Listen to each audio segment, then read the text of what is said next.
Why the demons asked Jesus for the pigs. Mark chapter 5, a biblical analysis. In Mark chapter 5, we find a compelling narrative filled with drama and supernatural elements. This story unfolds in the region of the Gerasenes, where Jesus encounters a man tormented by evil spirits. This setting, during the time of Jesus' earthly ministry, is remote and somewhat isolated, adding a sense of foreboding to the events. The story is told in Mark 5, 1-20. They went across the lake to the region of the Gerasenes. When Jesus got out of the boat, a man with an impure spirit came from the tombs to meet him. This man lived in the tombs, and no one could bind him anymore, not even with a chain. For he had often been chained hand and foot, but he tore the chains apart and broke the irons on his feet. No one was strong enough to subdue him. Night and day among the tombs and in the hills, he would cry out and cut himself with stones. When he saw Jesus from a distance, he ran and fell on his knees in front of him. He shouted at the top of his voice, "What do you want with me, Jesus, Son of the Most High God? In God's name, don't torture me."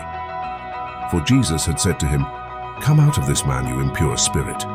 Then Jesus asked him, "What is your name?" "My name is Legion," he replied, "for we are many." And he begged Jesus again and again not to send them out of the area. A large herd of pigs was feeding on the nearby hillside. The demons begged Jesus, "Send us among the pigs, allow us to go into them." He gave them permission, and the impure spirits came out and went into the pigs. The herd, about 2,000 in number, rushed down the steep bank into the lake and were drowned. Those tending the pigs ran off and reported this in the town and countryside, and the people went out to see what had happened. When they came to Jesus, they saw the man who had been possessed by the legion of demons, sitting there dressed and in his right mind, and they were afraid. Those who had seen it told the people what had happened to the demon-possessed man, and told about the pigs as well. Then the people began to plead with Jesus to leave their region. As Jesus was getting into the boat, the man who had been demon-possessed begged to go with him. Jesus did not let him, but said, "Go home to your own people and tell them how much the Lord has done for you, and how he has had mercy on you." So the man went away and began to tell in the Decapolis how much Jesus had done for him, and all the people were amazed. Demon possession in the Bible refers to the belief that evil spirits can inhabit and control humans, causing various forms of suffering and estrangement from the community. This concept is characterized by episodes of abnormal strength, erratic behavior, and the afflicted individuals speaking in voices that are not their own. Jesus arrives in the Gerasenes by boat, crossing the Sea of Galilee.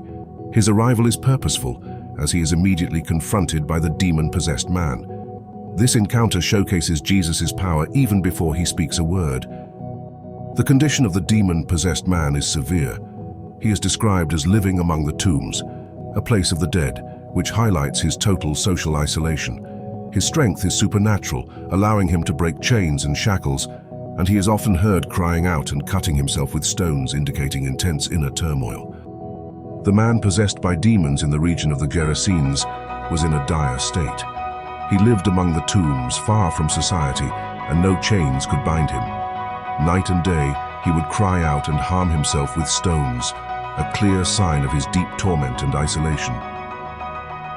When Jesus arrived in the Gerasenes, he encountered this troubled man. Immediately, the man ran and knelt before him, an act showing the strange dual nature of his condition, tormented yet recognizing a power greater than the darkness within him. The demons within the man swiftly acknowledged Jesus' authority, addressing him as the Son of the Most High God. This recognition was not just a fearful acknowledgement, but also a testament to Jesus' divine authority, which even the forces of evil could not deny. The conversation between Jesus and the demons revealed their awareness of their eventual doom.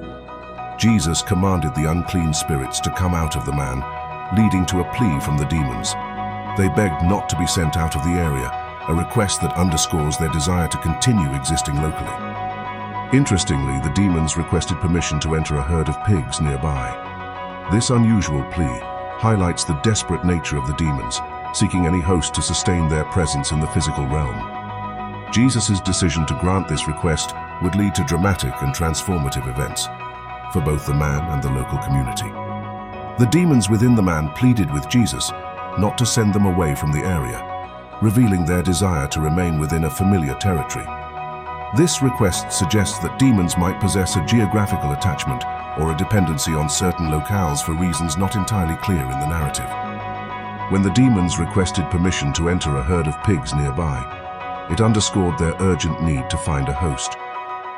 This unusual plea highlights the desperate nature of these spirits when faced with the authority of Jesus and their inherent need to inhabit a living being. The presence of pigs, considered unclean animals under Jewish law, adds a layer of cultural and religious tension to the story.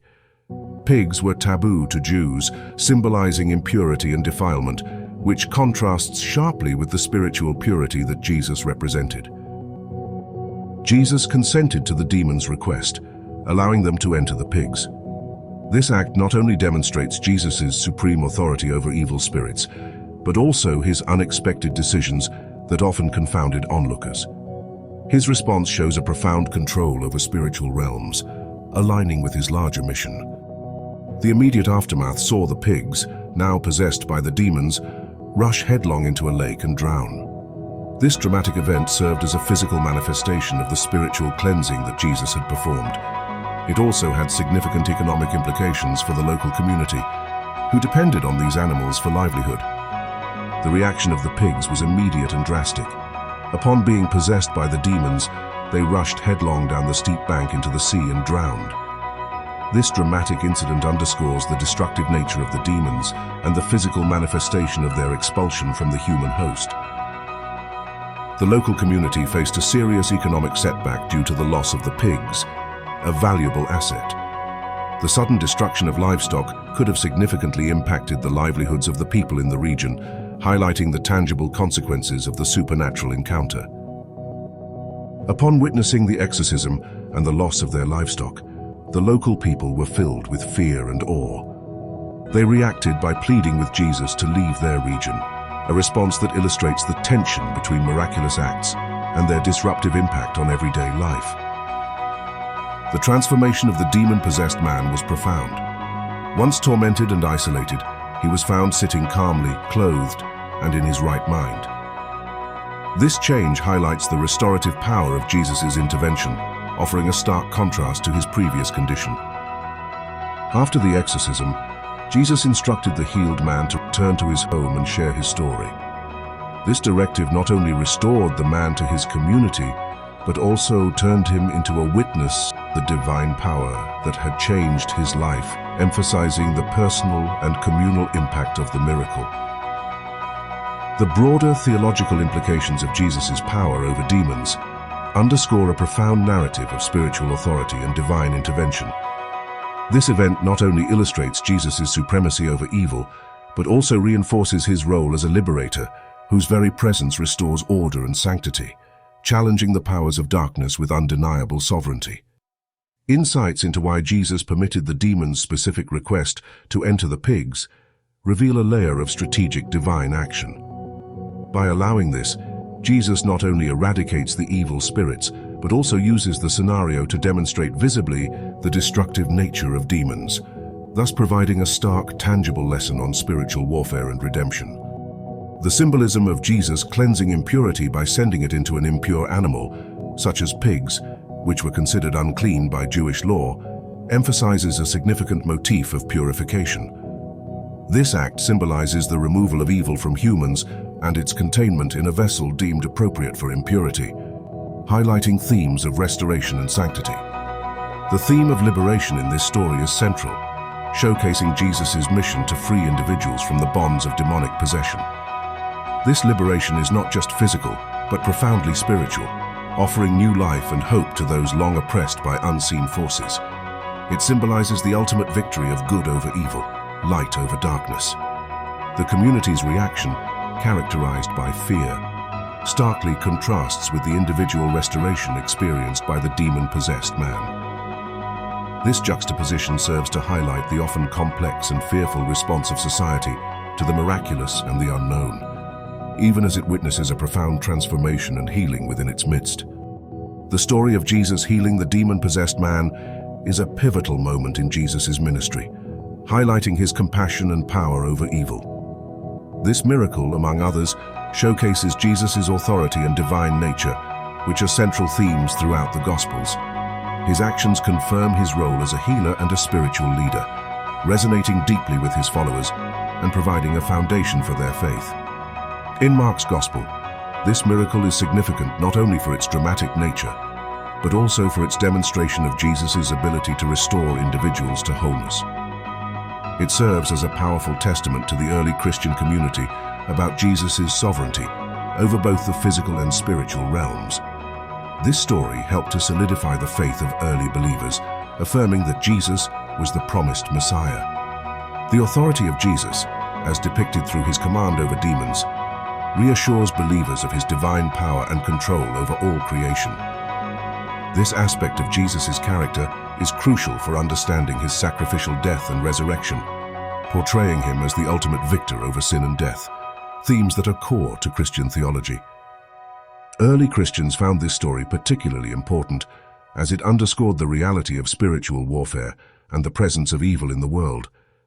It provided them with a vivid example of Jesus' victory over these forces, offering hope and encouragement in their own spiritual struggles. The narrative served as a reminder of the powerful ally they had in Jesus Christ. Modern interpretations of this story continue to draw lessons about the nature of evil, the power of God, and the hope of liberation from whatever binds us. The story resonates with contemporary issues of spiritual oppression, providing a framework for understanding personal and communal struggles through the lens of faith and divine intervention. The role of faith and belief in miracles is central to understanding the exorcism stories in the Bible. These narratives not only demonstrate Jesus' power, but also challenge the audience to reflect on the nature of belief and the powerful impact of faith in the divine amidst human suffering. Encouraging further study and reflection on this story can deepen understanding and appreciation of its layers. Readers are invited to explore more about the cultural, historical, and theological contexts that shape this and other biblical narratives, enhancing their engagement with the text.